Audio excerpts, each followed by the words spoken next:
some of these people fail to realize down in Alabama who's broke, down in Louisiana who's broke. I can go through pretty much the entire South and tell you that they're broke, and they relied on a lot of welfare from the government. To be perfectly honest, it is tax dollars from these big blue states like New York. Yeah, they send a lot of money into taxes, and then broke states end up benefiting from it, and now they're about to find out. So we're in the find out phase. Maybe y'all saw the news out of Nebraska today. Apparently our entire state is going to go bankrupt in 2 quarters. Me and my husband owned a cattle ranch here, and I can confirm that all of the cattle ranchers here overwhelmingly voted for Trump. We support him. We voted for him. Something like 70% of our entire workforce is undocumented immigrants, and they straight up are not showing up for work anymore. They have all either fled the country, fled the state. They don't want to get raided while at work, so they have just moved on to work somewhere else. And straight up, we are going to go bankrupt now. We are going to go bankrupt. And yeah, we voted. We knew that the immigrants would get deported, and he was coming after immigrants, yet we still voted for it. Overwhelmingly voted for our own demise. I was talking to my husband last night, and I have to admit that it seems a bit foolish now when you think about it like that we voted for something that is now putting us directly out of business. That Republicans in Nebraska have dropped their attempt to change the election rules in the state, making it a winner-take-all state this November. Tens of thousands of Nebraskan farmers are going to be bankrupt within the next 2 fiscal quarters because of this. They wanted Trump to be president so badly they passed a rule that says it's an all-or-nothing vote, no splits, and they got him in. And now the deportations are coming, and he's about to steal a very large percentage of their already very dwindling workforce. Most of Nebraska's farming and harvesting and production was handled by undocumented workers, and Trump is going to be very strict bringing that handle down on his new deportation laws, and there is not going to be anybody to be working those farms. Crops are going to be dying in the fields while Nebraskan farmers go absolutely bankrupt from the decision they made. And if they think their workers are going to stay, they're not. They're not going to take the chances, not with their family, not with their children, not with their jobs. They're going to go and hide or just outright leave and go somewhere else. And Nebraska is going to go bankrupt within months. You guys aren't going to believe this shit. I'll make it fast, but stay to the end for the kicker. You remember the last few years when you could not find a single-family home, and if you could, you probably couldn't afford it because you had corporate interests like Zillow and BlackRock. They were coming in, heavily investing in the real estate market, wiping the single-family homes off the market so the average person could not even buy one. Fast forward to this week, I'm sure you've seen the story of the Missouri farmer, the young guy who was at risk of losing his farm because the grant that he was going to receive to reimburse him for all these expenses he had been cut. Well, look, they've also cut U.S. aid, which gave farmers millions and millions of dollars because they would buy their crops and then send them overseas or send them, places here in the United States to help people in need, but it also helped the farmers. Well, I found out today that there is a website called Acre Trader. Acre Trader is a company that heavily invests in agricultural land. So you can go invest in these farms that are failing, that somehow they're just starting to fail, and you can just buy them up. Well, guess who heavily funded Acre Trader? JD fucking Vance. Do you think they're out here just destroying these small farms so they can buy them up, all these tech bros? Kind of makes you wonder, doesn't it? Congratulations to the Republican senators who have screwed over my fellow veterans again. Earlier this morning, a resolution was put on the floor to ensure... All right, everybody. I have to do this super quick because I don't have a lot of time, and I need to get this out before I get my day started, and I won't be able to check my phone. We need to talk about this epic douchebag who has single-handedly played a huge role in spreading the most disinformation in this state, and boy, is he besties with that Malia. He runs a podcast. It's probably the dumbest podcast you ever heard with no factual information on it. It's called Turning Point USA, and it's the most ignorant thing I've ever heard. But he does all that with Malia, and they talk about the trans bathroom issue, and they make up problems, because again, I want to be sure to tell you guys that I have researched this, dedicated before any of this even really started, and then I have researched this in what feels like 100 different ways, and I can tell you with the most confidence that there right now are only 10 athletes in all of American sports through grade 12 that register as trans. 10. They made up a problem, they're making up a problem, and they're doing that to help you distract from the fact that our very own dollar store Lex Luthor is passing bills to disenfranchise 345,000 of his constituents, 1,200 of those constituents being military veterans. He helped write the plan that is going to defund everybody in this state who receives state aid, which is again 345,000 different people. He did that while you were sleeping. And also while you were sleeping, Deb Fisher was too busy clout chasing to address the fact that none of these tax breaks are going to anybody who does not make more than $360,000 a year. If you do not make $360,000 a year, you will not be receiving a tax break. So while Don Bacon was running on protecting the vets and posting these asinine stories that he cares about the most vulnerable, which shout out to Don because he did at least let them come talk to him. He is letting Nebraskans who are pissed come talk to him. However, he also is not disavowing your boy. And none of them still have said anything about Linda McMahon. And they run on all of these absolute psychotic, they distract you with these psychotic agendas that don't exist. There are 10 athletes. So they post all of this, that's on February 5th, so you don't notice that they're about to financially destroy and dehumanize 345,000 constituents in Nebraska for people who think they're going to get a tax break and they're not. Nebraska, I am back reporting to you live. Last night was a hard hit. For those of you with your nose in the air or trying to tell yourself that the bottom feeders of society got what they deserved, everybody really needed to be cut off and they're so tired of blah, blah, blah. I think it's very possible that you have absolutely no idea how an economy works. If you were cheering on layoff culture, if you are cheering on people losing their jobs without explanation, I need you to take a look in the mirror and ask yourself if that's what you wanted to happen to you. I need you to put some empathy in your brain and ask yourselves if you wanted to be fired, blamed for it, knowing you got an excellent or exceeds on your last review. Yeah.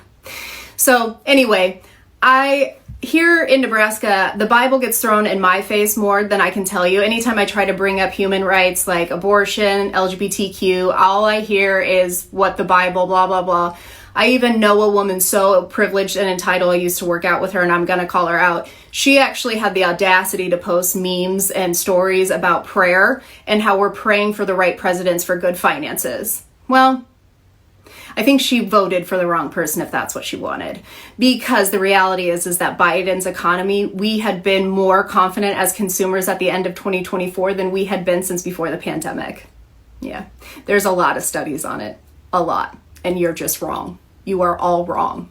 Biden had the best recovery in the world for global economies since the pandemic. That's a fact. It's a statistical fact with numbers. So moving on, Pete, Don, and Deb, you all need to take a long, good look in the mirror because I'm going to throw the Bible at you. I don't know if you knew this, but I remember that committing atrocities in the name of God against his children is one of his most punishable crimes. So I just want to make sure that you all know that, or have started to consider that you won't be making it through any pearly gates at the end. Yeah. So Nebraska's top 1% already pays the least amount in taxes. So they are already the least amount in taxes. And they cut and gutted Medicaid because they said they were going to give you a tax break. But if you do not make $360,000 a year and be honest with yourself and say to yourself, do I pull in $360,000 annually? If the answer to that is no, you will see no return. So all you did was cut off people who actually help keep the wheels of an economy going, whether you like it or not. Because when you're on state aid or Medicaid, those things are used to pay for housing, those things are used to pay for groceries, those things are used to pay for school supplies, clothes, you name it. Yeah. And Medicaid, all that health care, who do you think pays the employers? What bills do you think pays those employees? Yeah. All right, y'all. Today is my Saturday dose of the truth, and I just want to tell Nebraska's story a little bit before I can't anymore. I want to use my voice until I can't anymore, and so today we're going to talk about Ben Tapper and the damage he caused to our culture, not only on a local level, but on a national scale as well. So for any of you who actually believed this chucklehead and actually thought he said anything worth anything, at least on a medical point or a stand front, this doctor who thought he was an infectious disease expert, I don't know if you guys knew this, but they actually teach about the damage he caused in university textbooks because he lied. Now, I'm not here to decide whether the lies were told out of malice, ignorance, or whatever the motivations were. That's not what I'm here to decide.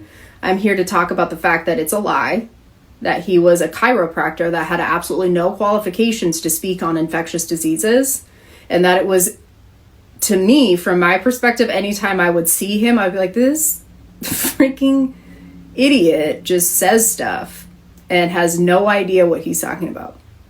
And he's lying to everybody and getting them to believe them. And he has absolutely zero cognitive ability to apparently understand what a vaccine is, or to understand what it means to live in a society and what it means to be a part of the community of which that you live. If you do not want to be a part of your community, don't get vaccinated, don't agree with public school agendas, and just fade into the abyss like all the other hippie weirdos. You're not allowed to make an entire community and society abandon facts because that's not what you want. And I think we have to talk about how we got here. And that's one of my goals, is to address the truth of how Nebraska has become the epicenter of MAGA, because we are drowning in MAGA. This is MAGA country, and they're bullies. I am not going to mince words about it anymore. I'm done with that. If you're looking for somebody to be soft and delicate about it, this is probably not the page for you. I'm calling out lies, liars, and deceitful people where I see them. And we have to talk about the fact that this individual was responsible for 65% of the misinformation that was spread nationally about vaccines, viruses, and all that other stuff. He's a liar. I don't know whether that's through ignorance or malice, but he got you guys to believe and behave as the most insane versions of yourself I've ever seen. And I'm here to reject him. I'm here to tell the history and reject the narrative. Hey, this one's for anybody who commented on that post that I have that said, Nebraska deserves this, I deserve this. First of all, I have never voted Republican in a presidential election, and I sure as shit have never voted for this human chode. That's Pete Ricketts. This is Deb Fisher. And I am here to try to expose how this is, to me, feels like it's gone way beyond propaganda. And we have teetered into this line of what they're doing is wrong and they're lying. Like, it's not just misleading because they got up on a Tuesday morning and posted this and how much they care about their veterans and how they're going to take care of them in 2025.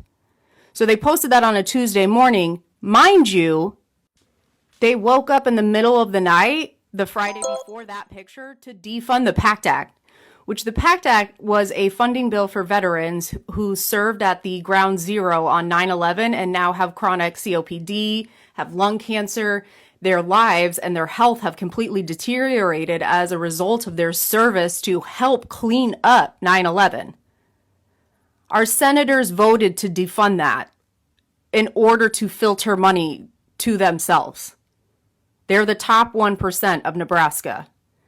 And I think people need to know about that. And nobody will tell them. And so all I'm trying to do is tell them that they're being deceived. And it's gotten to the point where it's so egregious that I don't see how our local media won't even talk about it. And I've tried. I've tagged them. I've called them out. I've been asking questions. No one will tell the truth. No one in this state seems to tell the truth. And if you're not from the Midwest, you might not know how isolated these farmers are. You might not know how isolated vets in rural America are.